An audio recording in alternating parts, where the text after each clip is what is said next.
Bonjour et bienvenue dans votre 12-13. Ça y est, les cinémas ont enfin le droit de rouvrir à partir d'aujourd'hui, avec bien sûr un protocole sanitaire strict.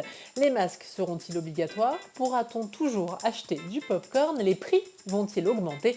Laurent Coët est vice-président du syndicat des cinémas pour le Nord et le Pas-de-Calais. Il répond à toutes vos questions et je l'appelle maintenant. Bonjour Laurent Coët, merci d'être avec nous. Les cinémas rouvrent officiellement aujourd'hui, mais pas partout. Pourquoi? Pourquoi? Parce que la date du 22 juin nous a été communiquée, assez tardivement. En tout cas, c'est un délai très court pour les salles de cinéma. Ça fait 3 mois qu'on est en hibernation. Il y a toutes les machines, et toute la préparation des salles à recommencer, voilà, à réouvrir.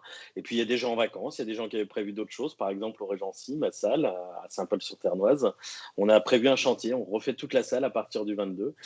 Donc on n'ouvrira effectivement que le vendredi 26. Mais voilà, dans une belle salle, on est content.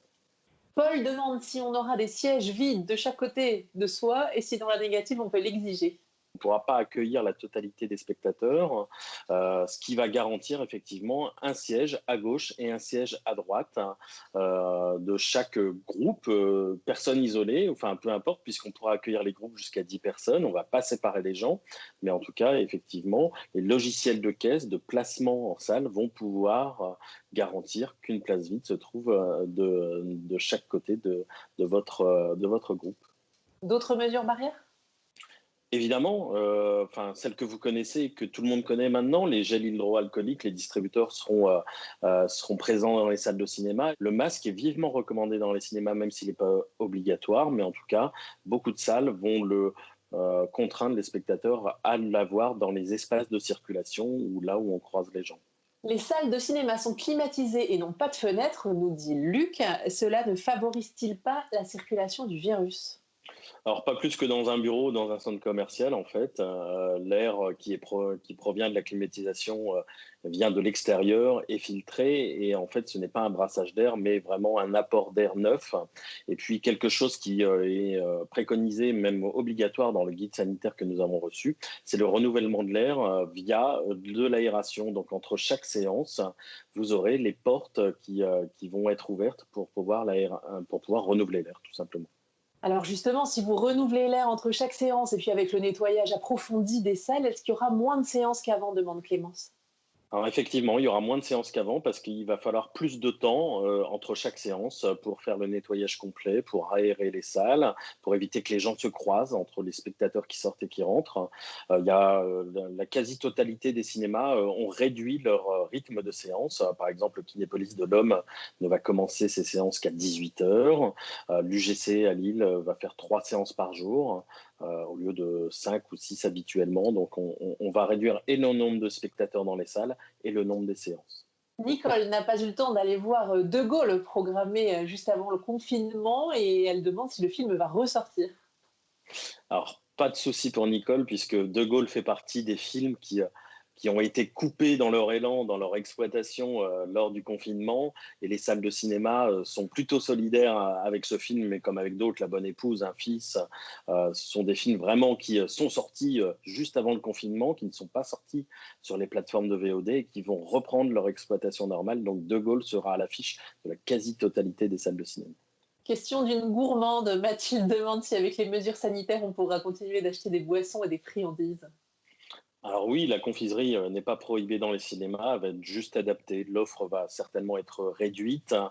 Les manipulations également, je pense au popcorn par exemple, vont être, encadrées, c'est-à-dire que les popcorns seront faits à l'avance et plus à la demande, enfin voilà, avec des gants et des mesures, sanitaires très fortes.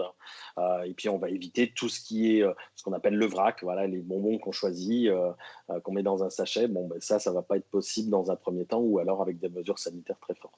Michel a acheté des vouchers via son CE qui sont périmés. Il dit que sa fille a une carte illimitée dont elle n'a pas pu profiter. Quelles sont les mesures mises en place pour tout ça? Bon là, c'est très simple, hein, il y a eu, prolongation, en masse, dans les cinémas, toutes ces places non utilisées, donc que ce soit les vouchers, les dates limites ont été repoussées ou les cartes d'abonnement illimitées, les mois, où il était impossible de venir au cinéma n'ont pas été facturés par les opérateurs. Donc, chaque cinéma a sa propre, politique commerciale, mais en tout cas pas de souci, Rendez-vous sur le site internet des cinémas, toutes les mesures sont expliquées. Daniel demande si le prix des billets de cinéma, qu'il trouve déjà élevé, va encore augmenter pour compenser le coût des mesures sanitaires. Alors, Daniel n'a pas à s'inquiéter parce que la tendance, elle est plutôt dans la promotion. Et l'objectif est vraiment de faire revenir les spectateurs dans nos salles. Et donc, le prix du billet ne va pas augmenter, bien au contraire, il va plutôt baisser. Et de toute façon, on ne pourra pas rattraper le retard, donc il n'y aura pas d'augmentation de prix dans l'immédiat. Les salles ont été fermées pendant 3 mois, c'est historique, ça n'est jamais arrivé dans l'histoire du cinéma. Et là, on a vraiment, vraiment envie que les spectateurs reviennent, retrouvent le plaisir de venir au cinéma et en plus se sentent en sécurité. Le printemps du cinéma n'a pas pu avoir lieu en mars. Jérémy demande s'il est définitivement annulé ou reporté peut-être. Alors que ce soit le printemps du cinéma ou même la fête du cinéma qui devait avoir lieu fin juin, ces événements ont évidemment été annulés et ne seront pas reportés à l'année prochaine, mais il n'y aura pas d'opération nationale dans l'immédiat. On pense quand même à une opération, peut-être à la rentrée, on ne sait pas encore, mais attendons que les salles ouvrent et puis on verra pour les événements. Vous êtes content de reprendre? C'est pas content, c'est soulagé, soulagé. 3 mois d'enfermement et de chômage, c'est quelque chose qu'on n'a jamais vécu. Merci beaucoup Laurent Coët, très bonne journée. Sachez également que pour limiter les contacts, il est vivement conseillé d'acheter ses places par internet ou d'utiliser une carte bleue sans contact à la caisse. Demain, nous parlerons des entreprises de services à la personne qui cherchent à recruter. D'ici là, très bonne journée sur France 3. Tout de suite, votre journal.